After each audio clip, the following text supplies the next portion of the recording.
Hello friends, मेरे education plan में आप सबका स्वागत है फिर से। तो चलिए आज हम पढ़ेंगे क्रिया। आप सबने पढ़ी होगी पहले क्रिया क्या होती है।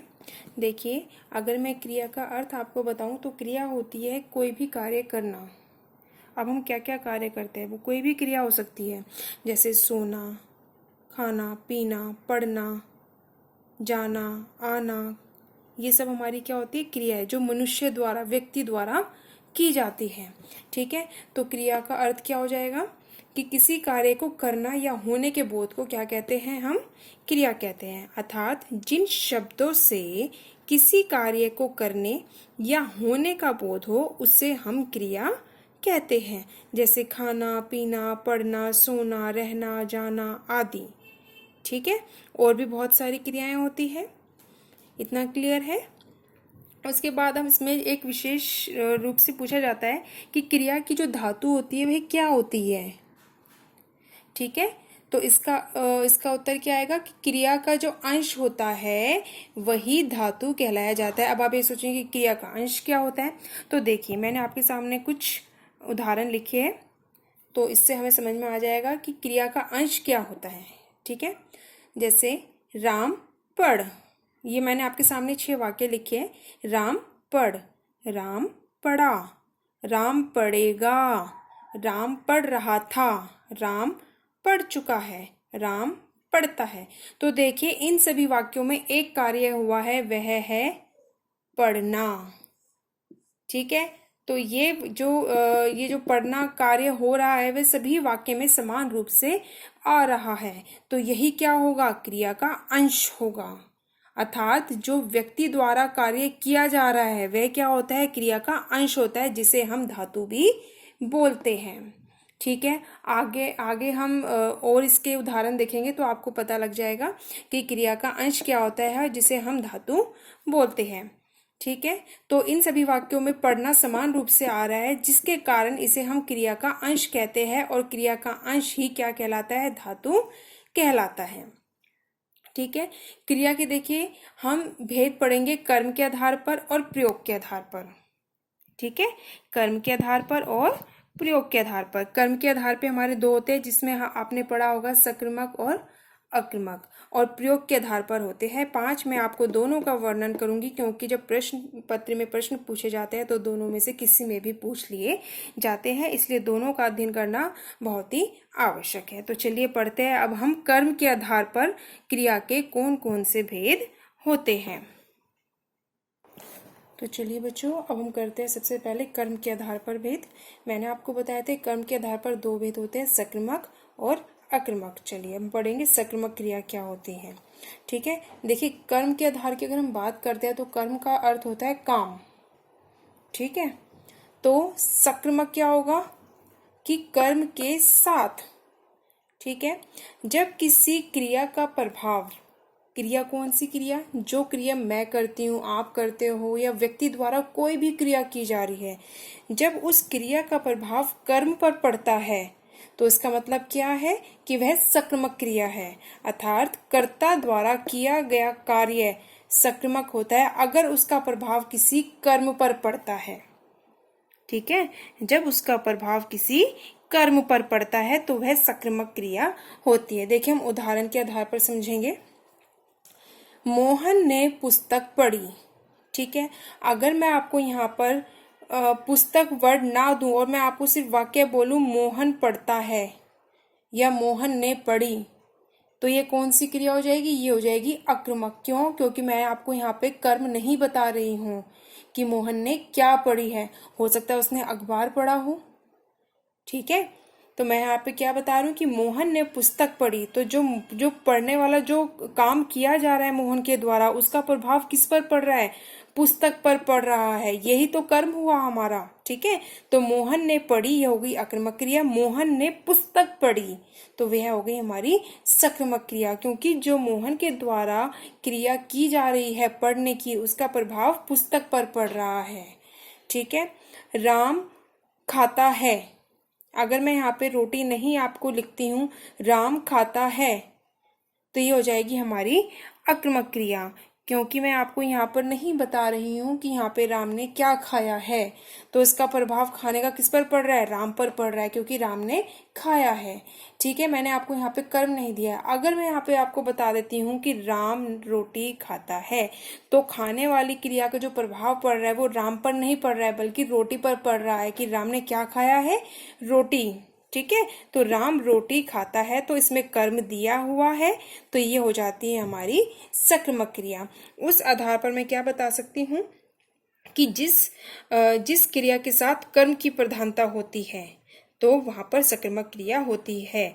जब किसी कर्ता के काम का प्रभाव, ध्यान से सुनिएगा, जब किसी कर्ता के काम का प्रभाव, कर्ता कौन होता है, जो वाक्य कर्ता होते हैं, जैसे मैं, आप या कोई भी अन्य व्यक्ति, ठीक है, वह होता है वाक्य का कर्ता। जब किसी कर्ता के काम का प्रभाव किसी कर्म पर पड़ता है, कर्म कुछ भी हो सकता है, पुस्तक पढ़ना, रोटी खाना, ठीक है, अखबार पढ़ना, ठीक है, कोई भी कर्म हो सकता है। ठीक है, तो किसी कर्म पर पड़े तो कर्ता द्वारा किया गया कार्य सक्रिमक क्रिया के अंतर्गत आता है। क्लियर है इतना कि सक्रिमक क्रिया कौन सी होती है, जब कर्ता के द्वारा किया गए कार्य का प्रभाव किस पर पड़ता है, कर्म पर पड़ता है, तो वह हमारी सक्रिमक क्रिया होती है। और सक्रिमक क्रिया हमारी दो प्रकार की होती है, एक क्रमक और द्विक्रमक। एक क्रमक जिसमें एक कर्म होता है और द्विक्रमक जिसमें दो कर्म होते हैं। देखिए, ये मैं आपको उदाहरण के आधार पे बता देती हूँ, आपको समझ में आ जाएगा। मैंने आपको इसमें बताया कि एक क्रमक क्रिया कौन सी होती है। देखिए, जिस क्रिया का एक कर्म होता है, ठीक है, जिस क्रिया का एक कर्म होता है वह एक क्रमक क्रिया होती है। जैसे वह पुस्तक खरीद रहा है, एक कर्म है कि वह क्या खरीद रहा है, पुस्तक खरीद रहा है। ठीक है, मैंने हिंदी पढ़ाई, क्या पढ़ाई, हिंदी पढ़ाई, एक कर्म बता रखा है मैंने आपको इसमें, तो ये हो गई हमारी एक क्रमक, क्योंकि इसमें कर्म भी दिया हुआ है लेकिन एक कर्म दिया हुआ है। ठीक है, उसके बाद द्विक्रमक देखिए कौन सा हो जाएगा हमारा, द्विक्रमक हो जाएगा जिस क्रिया के दो कर्म होते हैं, जिसमें दो कर्म होते हैं। कैसे, देखिए, वह फोन से वीडियो बनाता है, वह वीडियो बनाता है, एक कर्म दे दिया मैंने आपको। ठीक है, किससे बनाता है, फोन से बनाता है, तो देखिए मैंने इसमें दो कर्म दे दिए, तो ये हो गया हमारा द्विक्रमक। क्लियर है। सुमन ने राम को प्रश्न समझाए, सुमन ने समझाए, क्या समझाए, प्रश्न समझाए, किसको समझाए, राम को समझाए। तो देखिए इसमें मैंने आपको दो कर्म दे दिए। ठीक है, तो एक क्रमक और द्विक्रमक में ये अंतर है कि दोनों में कर्म की प्रधानता होती है, लेकिन एक क्रमक में एक कर्म होता है और द्विक्रमक में दो कर्म होते हैं। अब हम पढ़ेंगे अक्रमक क्रिया क्या होती है। देखिए, अब हम पढ़ेंगे कर्म के आधार पर अक्रमक क्रिया। ठीक है, तो अक्रमक क्रिया कौन सी होती है, सक्रिमक क्रिया की बिल्कुल उल्टी होती है। जैसे मैंने आपको बताया था कि सक्रिमक में कर्म की प्रधानता होती है, उसमें कर्म पर प्रभाव पड़ता है कर्ता के द्वारा किए गए कार्य का। ठीक है, वहीं दूसरी ओर अक्रमक क्रिया में क्या होगा कि कर्ता के द्वारा जो क्रिया की जाएगी उसका प्रभाव कर्ता पे ही पड़ेगा, क्योंकि उसमें कर्म नहीं होता। तो अक्रमक क्रिया कौन सी हो जाएगी, कर्म के बिना, जिसमें कर्म नहीं होता, उसमें नहीं बताया जाता। ठीक है, जब किसी क्रिया का प्रभाव कर्म पर ना पड़े, अर्थात कर्ता द्वारा किए गए कार्य का प्रभाव स्वयं कर्ता पर ही पड़े। जैसे मैं आपको कुछ उदाहरण दे रही हूँ। हम चल रहे हैं, बच्चे दौड़ रहे हैं, गीता जा रही है। अब देखिए इसमें कर्म तो है ही नहीं कहीं भी, हम चल रहे हैं, कहाँ चल रहे हैं, ये तो मैंने आपको इसमें वर्णन ही नहीं किया। तो इसका चलने का जो क्रिया हो रही है उसका प्रभाव किस पर जा रहा है, हम, यही तो क्रिया का यही तो वाक्य का कर्ता हुआ है। ठीक है ना, बच्चे दौड़ रहे हैं, कहाँ दौड़ रहे हैं, हो सकता है सड़क पर दौड़ रहे हो सकता है पार्क में दौड़ रहे हो। ठीक है, तो मैंने ये आपको यहाँ पे वर्णन ही नहीं किया इस चीज का। तो जो दौड़ना क्रिया हो रही है उसका प्रभाव किस पर पड़ रहा है, वाक्य के कर्ता के ऊपर, कि बच्चे दौड़ रहे हैं। ठीक है, नेक्स्ट क्या है, गीता जा रही है, कहाँ जा रही है, इसका वर्णन नहीं किया, अर्थात मैंने आपको यहाँ पर कर्म का वर्णन नहीं किया, कर्म नहीं बताया। तो जो जाने की क्रिया हो रही है उसका प्रभाव किस पर पड़ रहा है, गीता के ऊपर, जो कि वाक्य का कर्ता है। तो अकर्मक क्रिया कौन सी हो गई कि कर्ता के द्वारा जो क्रिया की जा रही है उसका प्रभाव स्वयं कर्ता के ऊपर ही पड़ता है, क्योंकि उसमें कर्म की प्रधानता नहीं होती, उसमें कर्म नहीं बताया जाता। तो देखिए कितना आसान था ये। ठीक है, तो ये क्रिया के कर्म के आधार पे मैंने आपको ये भेद बताया है, जो कि दो भेद होते हैं, सक्रिमक और अक्रमक। बहुत आसान है। सक्रिमक में कर्म की प्रधानता होती है और अक्रमक में कर्म की प्रधानता नहीं होती। सक्रिमक में क्या होता है कि जो भी क्रिया हो रही है उसका प्रभाव कर्म पर पड़ता है, कर्ता पर नहीं। और अक्रमक सक्रिमक का बिल्कुल उल्टा है। इसके अंतर्गत जो क्रिया की जा रही है उसका प्रभाव स्वयं कर्ता पे ही पड़ता है, क्योंकि इसमें कर्म नहीं बताया जाता। और हाँ, सक्रिमक के मैंने आपको दो प्रकार और बताए, एक क्रमक और द्विक्रमक, जो कि बहुत आसान है, जिसमें एक क्रमक में एक कर्म दिया जाता है और द्विक्रमक में दो कर्म दिए जाते हैं। तो चलिए अब हम पढ़ेंगे रचना या प्रयोग के आधार पर क्रिया के भेद। वो भी बहुत आसान है, बहुत ही आसान तरीके से मैं आपको बताऊंगी, आपको बहुत ही जल्दी समझ में आ जाएगा। तो चलिए पढ़ते हैं। देखिए अब हम पढ़ेंगे प्रयोग के आधार पर क्रिया के भेद, जिसमें कि मैंने आपको बताया था क्रिया के प्रयोग के आधार पर कितने भेद है, 5 भेद है। ठीक है, सबसे पहले आता है हमारा इसमें सामान्य क्रिया। ठीक है, कौन सी आती है, सामान्य क्रिया। ठीक है, मैंने इसमें आपको पूरी परिभाषा नहीं लिखी है, परिभाषा मैं आपको बता देती हूँ, आप स्टॉप करके बीच में परिभाषा लिख लेना। देखिए सामान्य क्रिया क्या होती है, जब किसी वाक्य में, ध्यान से सुनिएगा, जब किसी वाक्य में एक ही क्रिया का प्रयोग होता है वह हमारी सामान्य क्रिया होती है। अर्थात जब कोई भी वाक्य होता है और उसमें केवल एक ही क्रिया दी गई हो तो वह हमारी कौन सी हो जाएगी, सामान्य क्रिया। या फिर हम दूसरे शब्दों में कह सकते हैं कि इसमें बहुत ही हमारे साधारण वाक्य आते हैं। ठीक है, जैसे उदाहरण देखिए, मैंने आज हिंदी पढ़ाई।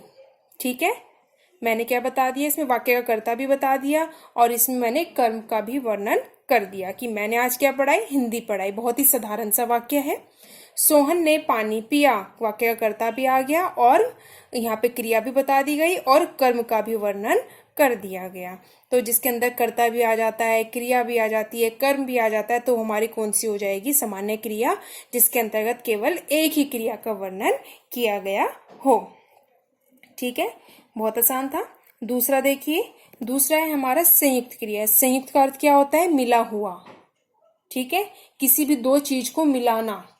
ठीक है, तो देखिए जब वाक्यों की एक से अधिक क्रियाएं मिलकर एक ही कार्य को पूरा करती है, अर्थात जब दो या दो से अधिक धातु का एक साथ प्रयोग होता है तो वहां संयुक्त क्रिया होती है।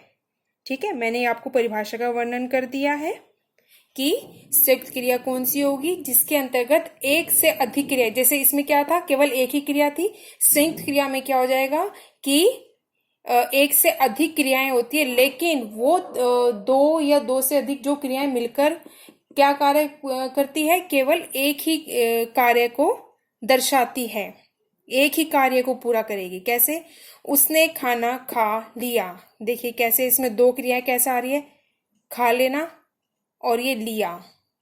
ठीक है, ये दो क्रियाएं हैं अलग अलग और वो कार्य कौन सा है, खाना, भोजन करना।